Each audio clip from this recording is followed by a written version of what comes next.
Hello students, welcome back to अपनी कक्षा। My name is उपासना और हम इससे पहले 3 चैप्टर्स ऑलरेडी कवर कर चुके हैं, which is glimpses of India, next is Amanda and madam rides the बस।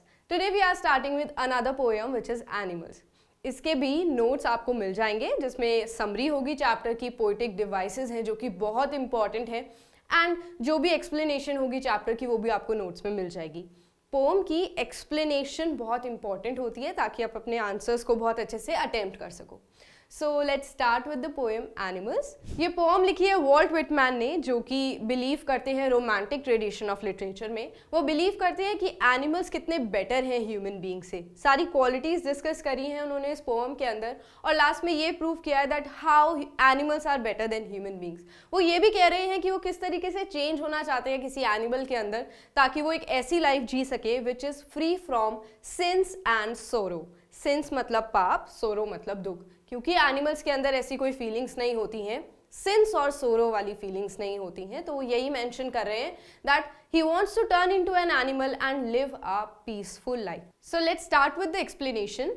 I think I could turn and live with animals. They are so placid and self-contained. I stand and look at them long and long. अब इस stanza के अंदर जो Walt Whitman है, he is expressing, I think I could turn and live with animals. मुझे लगता है कि मैं एनिमल में चेंज हो सकता हूँ और उनकी लाइफ जी सकता हूँ। They are so placid and self-contained. Placid का मतलब होता है calm या पीसफुल, शांत व्यवहार वाला, एंड सेल्फ कंटेन्ड का मतलब होता है जिसके पास खुद का कंट्रोल हो।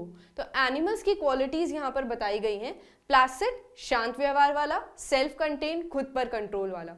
सो जो वॉल्ट विटमैन है, ही इज ट्राइंग टू से कि जो एनिमल्स हैं वो कितने शांत व्यवहार के होते हैं एंड उनके अंदर सेल्फ कंट्रोल होता है। इन्हीं क्वालिटीज की वजह से I stand and look at them long and long, मैं उनको बहुत देर तक देख सकता हूँ। लॉन्ग एंड लॉन्ग मतलब क्या है? बहुत देर तक देखना। सो आई होप समझ आया होगा आपको। मुझे लगता है मैं चेंज हो सकता हूँ एनिमल्स के अंदर और उनकी लाइफ जी सकता हूँ। क्यों? वो क्यों बोल रहे हैं इस पैराग्राफ के अंदर पर्टिकुलरली? क्योंकि उनको उनका शांत व्यवहार बहुत पसंद आ रहा है एंड कितना सेल्फ कंट्रोल होता है उनके अंदर, एंड मैं उनको बहुत देर तक देख सकता हूँ। Now let's talk about the poetic devices जो इसके अंदर यूज हुए हैं। सबसे पहला पोएटिक डिवाइस है एजोनेंस। एजोनेंस का मतलब होता है वावल साउंड का रेपिटेशन होना। I think E sound, think e sound, I could turn and live e sound, with e sound, animals यहाँ पर e sound। वावल का रेपिटेशन नहीं, वावल की साउंड का जब रेपिटेशन होता है then it is called as assonance. तो फर्स्ट लाइन में एजोनेंस है, थिंक की ई साउंड, लिव की e sound, lee e sound, with e sound, any e sound, this is called assonance. Next poetic device कौन सा है? Personification. Personification का मतलब क्या होता है? नाम में ही आ रहा है, पर्सन। जब कंपैरिजन किया जाए किसी और की क्वालिटीज को ह्यूमन बीइंग की क्वालिटीज से कंपेयर किया जाए ना, that is called personification.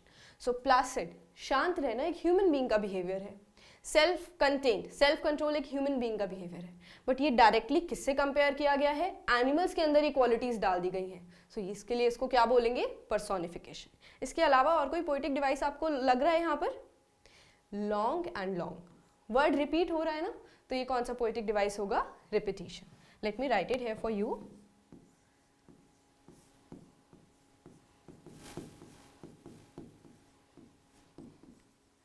Long and long. Also remember, इस पोएम के अंदर कोई भी राइम स्कीम यूज नहीं हुई है। ये एक फ्री वर्ड्स वाली पोएम है। राइम स्कीम होता है ना जब राइम बनती है। लास्ट में आप देखो एनिमल्स कंटेन लॉन्ग, तो पूरी पोएम जब आप पढ़ोगे आपको दिखेगा इसमें कोई राइम स्कीम नहीं है। सो इफ क्वेश्चन कम्स कि कोई राइम स्कीम बताइए, so there is no rhyme scheme in this poem. Let's talk about another stanza now. They do not sweat and whine about their condition.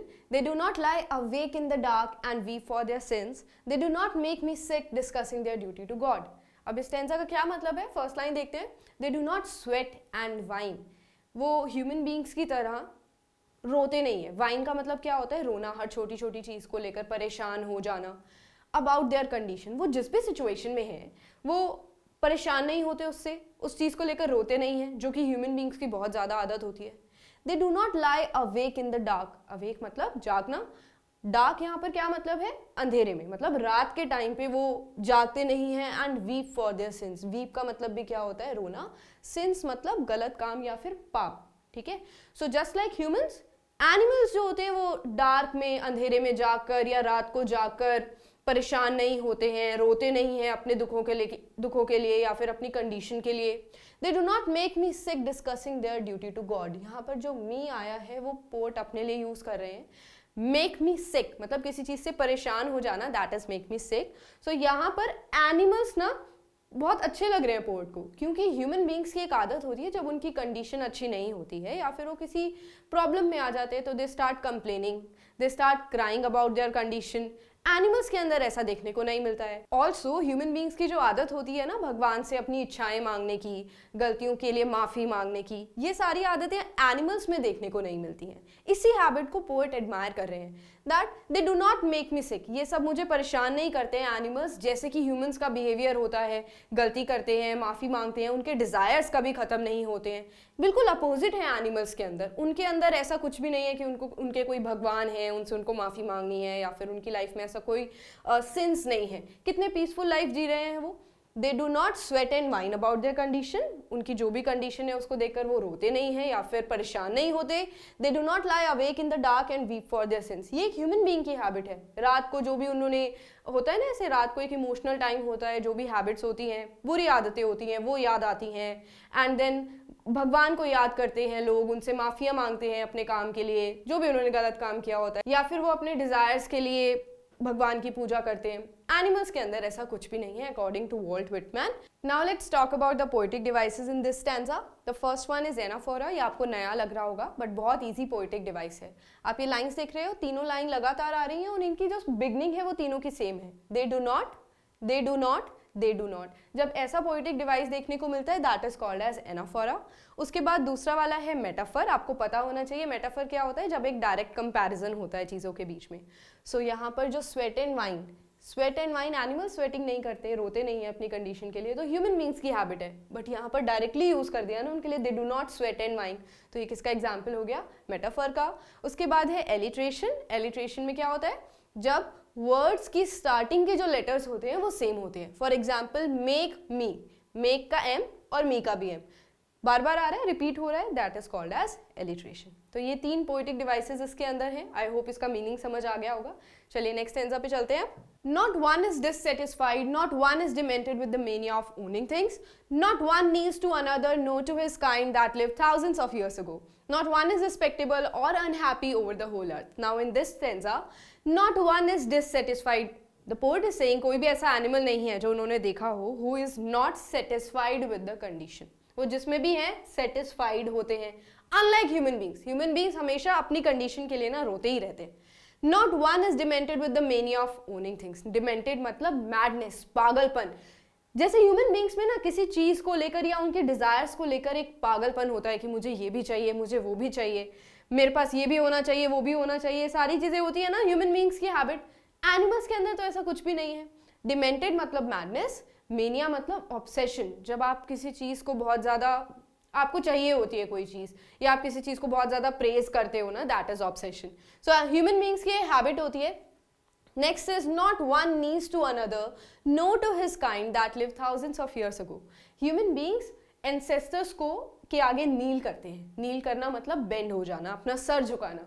Human beings के अंदर ये बहुत time से चले आ रही है, एक फॉर्मेलिटी होती है रिस्पेक्ट की, कि अपने एंसेस्टर्स को, अपने पूर्वजों को रिस्पेक्ट देनी है। ऐसी फॉर्मेलिटी एनिमल्स में नहीं है। कोई भी ऐसा एनिमल नहीं है जिसको फॉर्मल होना पड़े दूसरे एनिमल के साथ और उसको रिस्पेक्ट देनी पड़े। तो ये जो ह्यूमन बींग्स की हैबिट है, ये वाली हैबिट एनिमल्स के अंदर नहीं है। नॉट वन इज रिस्पेक्टेबल और unhappy over the whole earth. ना रिस्पेक्टफुल वाला फॉर्मेलिटी उनको कंडक्ट करना पड़ता है अपनी लाइफ में, and unhappy over the whole earth. वो किसी चीज को लेकर अनहैप्पी नहीं होते, they are living a very peaceful and calmed life. ये सारा एक्सप्रेशन यहाँ पर वॉल्ट व्हिटमैन प्रेजेंट करने की कोशिश करें। देखो ये जो पूरी पोम है ये इस पे बेस्ड है कि जो गुड क्वालिटीज हैं वो अब एनिमल्स के अंदर रह गई हैं, और जो बैड क्वालिटीज हैं वो ह्यूमन बींग्स के अंदर आ गई हैं। इस पर्टिकुलर पैराग्राफ के अंदर उन डिजायर्स की बात हो रही है जो कभी खत्म ही नहीं होते ह्यूमन बींग्स के अंदर। अनलाइक एनिमल्स, उनके अंदर ऐसी कोई डिजायर्स नहीं है, उनका ऐसा कोई पोजेसिव बिहेवियर नहीं है जो एनिमल्स के अंदर होता है। अब देख लेते हैं कुछ poetic devices. Not one, not one, not one, ये तीनों लाइन में आ रहा है ना, तो ये कौन सा पोएटिक डिवाइस हो जाएगा, एनाफोरा, राइट। उसके बाद है thousands of years ago, ये जो येलो में लिखा हुआ है. Now what is this? Exaggeration करना. एग्जैजरेशन मतलब किसी चीज़ को बड़ा चढ़ाकर बोलना. तो ये वाला पोइटिक डिवाइस क्या होता है? जब पोइट यूज़ करते हैं ऐसे वर्ड्स को जो बड़ा चढ़ाकर किसी चीज़ को बताएं, that poetic device is hyperbole. इसके अलावा और कोई पोइटिक डिवाइस आपको दिख रहा है? वेल, इसके अलावा जो अदर पोइटिक डिवाइस है दैट इज एंजाममेंट. एंजाममेंट क्या होता है? यहाँ पर देखो लाइन पूरी कंटिन्यू नहीं हुई, जो आगे के वर्ड्स थे वो नीचे लिखे गए हैं. इसमें भी यही हुआ, जो आगे के वर्ड्स थे वो नीचे लिखे गए हैं. जब ऐसी सिचुएशन किसी पोएम के अंदर आ जाती है ना, that poetic device is enjambment. एना फॉर आवर एंजाममेंट नए पोएटिक डिवाइस हैं जो आपको पढ़ने हैं. So the last stanza says, so they show their relations to me and accept them. They bring me tokens of myself, they evince them plainly in their possession. I wonder where they got those tokens. Did I pass that way huge times ago and negligently drop them? Now, first line, so they show their relations to me and I accept them. Now, जो Walt Whitman है वो अपना लगाव बता रहे हैं animals के साथ. तो जो भी उन्होंने क्वालिटीज़ देखी हैं वो उनको बहुत अच्छे से एक्सेप्ट करते हैं. They bring me tokens of myself, they evince them plainly in their possession. इस लाइन का मतलब है, टोकन्स वर्ड का मतलब होता है क्वालिटीज़ बेसिकली. सो यहाँ पर ना पोइट ने कुछ क्वालिटीज़ मेंशन करी हैं, अभी हम पढ़ेंगे. इस लाइन का मतलब ये है कि पोइट को ऐसा लग रहा है कि क्वालिटीज़ जो गुड क्वालिटीज़ हैं वो एनिमल्स में भी थी, हैं एक्चुअली, और ह्यूमंस में भी कभी हुआ करती थी. बट टाइम के साथ साथ वो क्वालिटीज़ ह्यूमन बींग्स के अंदर गुम हो चुकी हैं, लॉस्ट हो चुकी. They bring me tokens of my self, वो याद दिलाते हैं उनको उन क्वालिटीज़ की जो शायद ह्यूमन बींग्स में भी होती थी. दे एविंस, एविंस का मतलब एक्सप्रेस करना, तो वो एक्सप्रेस करते हैं अपने बिहेवियर में. यानी कि वो जो क्वालिटीज़ एनिमल्स अपने बिहेवियर में एक्सप्रेस कर रहे हैं वो एनिमल्स की क्वालिटीज़ ह्यूमन बींग्स में भी कभी हुआ करती थी. I wonder where they get those tokens. मैं सोचता हूँ कि एनिमल्स के अंदर ये क्वालिटीज कहाँ से आई हैं. Did I pass that way huge times ago and negligently drop them? क्या वो क्वालिटीज यहाँ पर उन्होंने did I pass that way use किया है, मतलब बट ये I जो है ना वो पूरे ह्यूमन बींग्स के लिए आया हुआ है, पूरी उनकी स्पीशीज के लिए आया हुआ है. कि ये जो did I pass that way huge times ago, क्या ये जो क्वालिटीज हैं ये मैंने या फिर ह्यूमंस ने पास ऑन कर दी हैं एंड नेग्लिजेंटली ड्रॉप देम, या फिर गलती से कहीं गिरा दी है, क्योंकि ये क्वालिटीज़ अब ह्यूमन बींग्स के अंदर तो रही नहीं. तो now the poet is trying to express कि जो क्वालिटीज़ हैं दीज आर समवेयर लॉस्ट, खो दी हैं ह्यूमन बींग्स ने. कभी एग्जिस्ट करती थी बट अब एग्जिस्ट नहीं करती हैं. तो हो सकता है ही इज ऑल्सो क्वेश्चनिंग कि ये क्वालिटीज़ एनिमल्स में कहाँ से आई. क्या ये क्वालिटीज़ ह्यूमन्स ने एनिमल्स के अंदर पास ऑन कर दी हैं और खुद खो दी हैं. So the whole idea of the poem here is कि ह्यूमन बींग्स के अंदर जो क्वालिटीज़ थी ना किसी टाइम पे वो अब तो रही नहीं, सिविलाइजेशन के साथ साथ, डेवलपमेंट होने के साथ साथ.